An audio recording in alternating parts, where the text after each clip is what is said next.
Salut la Bulls Nation. Bon bah voilà, surprise. Les Bulls ont fait un move hier. On s'y attendait pas vraiment, hein. Samedi après-midi, tranquille, il fait beau, tu vois, c'est le milieu de l'après-midi. Tu commences à t'installer pour l'apéro. Boum, Shams bombe. Euh, on n'était pas prêt, tu vois, on s'y attendait pas vraiment. Et annonce donc via Shams que les Bulls trade Lonzo Ball pour l'envoyer à Cleveland contre Isaac Okoro. Et c'est tout. Joueur contre joueur, hein, comme d'hab, pas de pic de draft, hein, parce que de toute façon, pourquoi on se ferait chier à récupérer des pics, hein, un peu comme Caruso contre Josh Giddey l'an dernier, hein, straight, et voilà, y a rien en plus à côté. Hein. De toute façon, quand on récupère des pics, on les revend contre du fric, donc bon, tant qu'à faire, hein, c'est peut-être pas la peine de récupérer. Hein. Et puis de toute façon, ils vont te dire, comme ils avaient fait avec Josh Giddey l'an dernier, que voilà, ils ont eu le joueur qu'ils voulaient, et que ça leur suffisait, ils n'avaient pas besoin de plus, etc. Donc, bref, Lonzo contre Isaac Okoro. Je reste un peu dubitatif, on va dire ça comme ça, sur ce move. Et clairement, les réactions sur Twitter ont été assez nombreuses et plutôt cinglantes, hein, pour la plupart d'entre vous. C'est un trade qui passe pas. Parce que on le comprend pas vraiment. Et comme beaucoup de choses que font ce front office depuis bien bien longtemps, hein, depuis qu'ils sont là pratiquement, on va dire. Parce qu'on savait que Lonzo Ball était susceptible de bouger et les Bulls l'avaient prolongé en février pour 2 ans, 10 millions la saison. La deuxième année, donc ça aurait fait la saison 2026-27, en team option, donc en option d'équipe. Ça veut dire que à cette période-là, donc à l'été 2026, l'été prochain, ils auraient très bien pu ne pas activer cette option, le laisser libre et dégager du salary cap. C'est ce qu'ils avaient annoncé vouloir faire. Faire en sorte d'avoir le plus de cap possible en 2026 pour être actifs à la free agency, parce qu'ils sont tellement débiles qu'ils pensent qu'ils sont capables d'attirer des grands joueurs, tu vois. Mais du coup, là, tu récupères Isaac Okoro, qui va toucher 11 millions la saison qui arrive, donc juste 1 million de plus que Lonzo Ball. Mais la saison 26-27, il va toucher 11,8. Et c'est pas une option, c'est garanti. Donc c'est pas des sommes monumentales, c'est pas incroyable. Mais du coup, avec ce move, tu as moins de marge financière en 2026, alors que tu viens de dire, enfin, tu as dit dernièrement que tu voulais créer de la marge pour 2026 le plus possible. Et en plus de ça, bah, tu renforces une équipe de ta division, parce que bah, voilà, les Cavs, et en plus, c'est la meilleure division de la conférence Est, hein, on va pas se mentir, il y a quand même 4 des 5 équipes qui étaient en playoff, et je vous laisse, enfin, on sait tous qui est la seule équipe à pas avoir été en playoff dans la division centrale cette année, hein, enfin bref. Après, perso, Isaac Okoro, je me rappelle l'avoir beaucoup observé au moment de la draft en 2020, et je voulais qu'on le prenne en 4 honnêtement. Bon, après, on a pris Patrick Williams, et Okoro, il est parti direct derrière en 5 à Cleveland, mais j'aimais bien son profil défensif, tu vois, joueur costaud, bien tanké pour un arrière, qui va te bousculer, qui va te jouer physique, et qui va peut-être pas être forcément un grand shooter, mais qui va avoir un impact de l'autre côté du terrain. Et après, bon, c'est vrai, il faut quand même le dire que sur ces 5 années aux Cavs, sa progression n'a pas vraiment été celle espérée. Euh, les Cavs ont grimpé beaucoup plus vite que lui, quoi, tu vois. Ils ont pris une pente comme ça, lui, il est monté comme ça, tu vois. Donc, c'est rester un joueur de rotation plutôt solide, qui est capable d'apporter de la dureté, et clairement, avec le roster de soft qu'on a, ça peut faire que du bien. Donc ça, c'est plutôt une bonne chose. Qui gagne au moins de ce côté-là, parce que bah, tu perds forcément en termes de volume à 3 points par rapport à Lonzo, tu perds en playmaking aussi. Donc voilà, c'est un bon joueur. C'est un bon joueur. C'est pas un truc extraordinaire, on va pas se relever la nuit en disant ah, j'ai rêvé d'Isaac Okoro, mais un bon joueur dans une rotation voilà, voilà. Le problème, c'est que le move fait pas énormément de sens, quoi. À part bah, le fait qu'il va être plus disponible que Lonzo, qui a quand même joué 70 matchs en 4 ans en Bulls. Donc bon, voilà. Mais au-delà de ça, ouais, tu peux mettre un petit peu en avant ses qualités défensives et imaginer des line-up voilà, qui seront plutôt corrects défensivement avec lui, avec Ayo, avec Matas, avec Essangué aussi, par exemple. Pourquoi pas? Tu fais jouer les quatre en même temps. Tu as quand même des mecs qui sont capables de faire des trucs défensivement, de jouer physiquement, de presser full courte, voilà, de faire des rotations quand même intéressantes, des contests, etc. Donc voilà, peut-être que ça peut être un élément qui a convaincu les Bulls, sachant que voilà, tu vas filer les clés du camion à Josh Giddey lundi avec un énorme contrat, tu vas en faire le patron de l'équipe. C'est pas un excellent défenseur, hein, même s'il a montré des petits trucs par-ci par-là, mais enfin bon, autant essayer de l'entourer avec des mecs qui sont capables de peut-être le cacher un peu. Dans ce sens-là, je peux éventuellement comprendre un peu, mais ça fait pas beaucoup. Est-ce que ça justifie vraiment? Enfin, je sais pas. Le truc, c'est que ce qui est sûr, c'est que tu peux pas essayer de justifier ce move en pensant, ah tiens, les Bulls, ils s'affaiblissent peut-être un petit peu, histoire d'essayer de descendre pour jouer la draft l'an prochain. Euh, parce que bah, les mecs te disent que non, ils veulent être compétitifs. Et puis si vraiment ils visaient la draft de l'an prochain, ils essaieraient de récupérer des pics, des assets, tu vois, d'essayer de construire quelque chose pour cette draft, tu vois. Là, nous, non, les pics, c'est devenu un truc on en a tellement plus rien à secouer. Regarde, sur un an, depuis un an, on a tradé DeRozan, Caruso, Lavine, Lonzo Ball. Ok. Combien de pics on a récupéré? DeRozan, on l'envoie aux Kings. On récupère deux pics du deuxième tour. Ok. Voilà. Caruso, on l'envoie au KC contre Josh Giddey, rien d'autre. Zach Lavine, en février, tu l'envoies aux Kings, il rejoint DeRozan. Tu renvoies un des deux pics que tu avais récupéré dans le deal de DeRozan. Donc du coup, tu n'as plus qu'un pic de deuxième tour. Et tu récupères ton propre pic que tu avais envoyé 3 ans avant aux Spurs pour DeRozan. Donc tu as récupéré deux deuxième tours. Tu en as renvoyé un aux Kings et tu as récupéré ton propre premier tour. Et ensuite, Lonzo Ball, que dalle, aucun pic.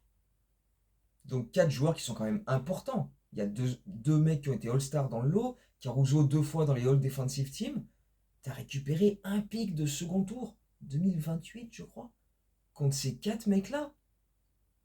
C'est quel genre de délire? C'est quel niveau d'incompétence? Et sans oublier hein, qu'on a refusé de trader André Drummond à la deadline au mois de mars l'année dernière, alors qu'il y avait des propositions avec plusieurs pics de second tour. Et puis finalement, il est parti libre 3 mois plus tard aux Sixers. Si on décide de trader Vooch, mais jamais on va récupérer un pic. On n'en a pas récupéré pour des mecs bien meilleurs que lui. Non, c'est juste on est incapable de négocier un trade correctement.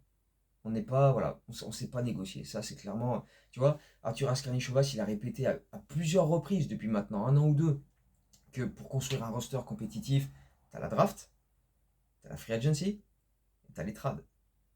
Clairement, les trois options, elles ne sont pas exploitées comme elles devraient l'être, si tu veux vraiment être ambitieux. Parce que là, c'est ce front office et des débiles mentaux à ce niveau.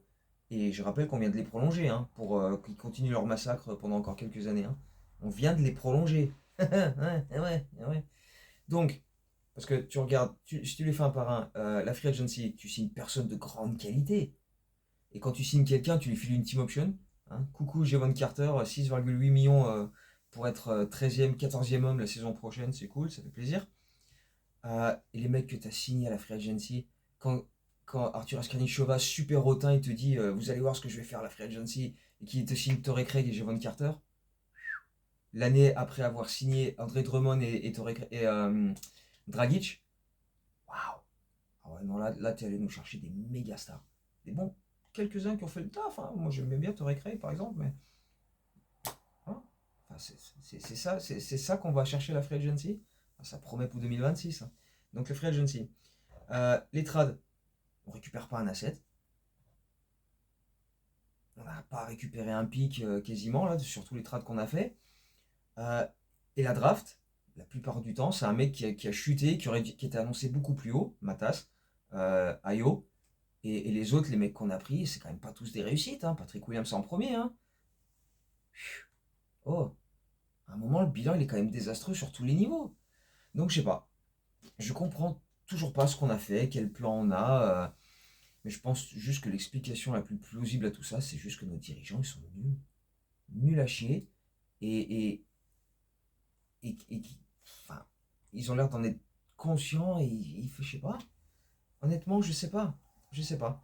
Ils sont nuls, tout simplement. Mais vraiment partout.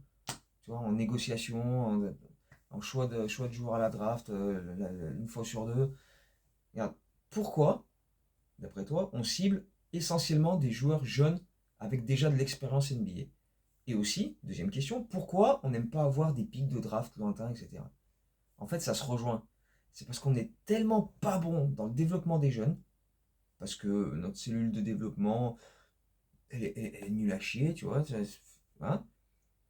On préfère prendre des types qui ont déjà été développés ailleurs dans d'autres équipes, partiellement ou totalement, et après tu les fais venir chez nous. C'est plus pratique que de se poser dans le bureau et dire bon, qu'est-ce qu'on essaye de faire pour améliorer notre manière de développer les jeunes? Est-ce qu'on change, est-ce qu'on modifie le staff? Est-ce qu'on rajoute des types? Est-ce qu'on, je sais pas, des coachs spécialistes dans le machin? Enfin, voilà, on a fait venir Peter Patton, il s'est embrouillé une fois avec Karnišovas, il s'est fait virer. Donc, enfin, je sais pas, depuis que Karnišovas et Eversley sont là, on a quand même envoyé beaucoup plus de pics dans des trades qu'on en a récupéré quand même. On est l'anti-OKC. Tout ce que fait OKC, on fait exactement l'inverse. Bah voilà, faut pas s'étonner d'être bah, totalement opposé du coup, quoi, tu vois. Donc voilà, cette franchise est une blague. Une blague. Rien de ce que ces mecs font n'a le moindre sens. Honnêtement, je sais pas. Je sais pas. Voilà. Et encore une fois, j'aime bien Isaac Okoro. Quand j'ai vu le trade tout de suite, je me suis dit, j'aime bien. Parce que voilà, j'aime bien le joueur, j'aime bien Okoro. Et voilà, sur le principe qu'il va être plus disponible que Lonzo Ball sur les prochaines années. Mais après, quelle plus-value il apporte, quel sens fait ce move pour les dirigeants. Ça, par contre, je sais pas, je comprends pas. J'ai vraiment du mal. Bon, bref. Voilà, il fallait quand même en parler. Merci Lonzo pour les 2 bouts de saison que tu as pu faire. C'était quand même fun quand tu pouvais être capable d'être sur le parquet. Après, bah, voilà, ça a été beaucoup plus marqué par les multiples opérations, les longues attentes, les souffrances, etc. Mais voilà, c'était quand même une belle histoire de te voir revenir. Et voilà, bon à Cleveland. Et puis bah voilà, nous de toute façon on va se retrouver très vite hein, parce que dès demain la free agency démarre officiellement, donc on va prolonger Josh Giddey à 30 millions la saison. On va essayer de faire revenir Trey Jones et puis si lui il décide qu'il veut aller ailleurs et franchement il serait très con de pas le faire, on va chercher un gars pour combler le roster à sa place. Mais après bah, il y aura probablement pas grand chose. On va voir si on trade Vooch, Kobe, Ayo qui sont tous dans la dernière année de contrat. Euh, et- mais bon, on va récupérer sûrement d'autres joueurs à la place et pas de pic de draft, quoi. On verra bien. Ce qui est sûr, c'est que Josh Giddey, à mon avis, dès l'ouverture de la free agency, genre dans les 10 premières minutes, tu vas voir le tweet de Shams. Ouais, Josh Giddey prolonge aux Bulls 30 millions par saison pour 4 ou 5 ans. On en reparle mardi ou mercredi pour voir ce qu'il en est, mais il faut s'y attendre quand même. Il faut s'y attendre quand même. Après tout. Bref, voilà, c'était court, mais voilà, je pense que j'ai fait le tour de toute façon sur ce que je pense de Strad. Et puis voilà, dites-moi ce que vous en pensez, même si bon, j'ai déjà vu beaucoup, beaucoup d'avis hier sur Twitter. Ouais, ouais, il y a eu beaucoup, beaucoup de notifs. Je suis parti une heure et demie, je suis revenu, le phone, il avait explosé, tu vois. Mais c'est cool, on échange et tout, on pousse chacun notre coup de gueule de notre côté, on continue les thérapies de groupe, chacun. Voilà, et puis parce que de toute façon, on n'a plus que ça, hein, on n'a plus que ça. Donc voilà. Prochaine thérapie de groupe après le début de la free agency, quand on aura prolongé Josh Giddey à 30 millions la saison. Ouais, d'ici là, portez-vous bien, il faut s'accrocher. Hein. Mais voilà, à très bientôt. Ciao, go Bulls.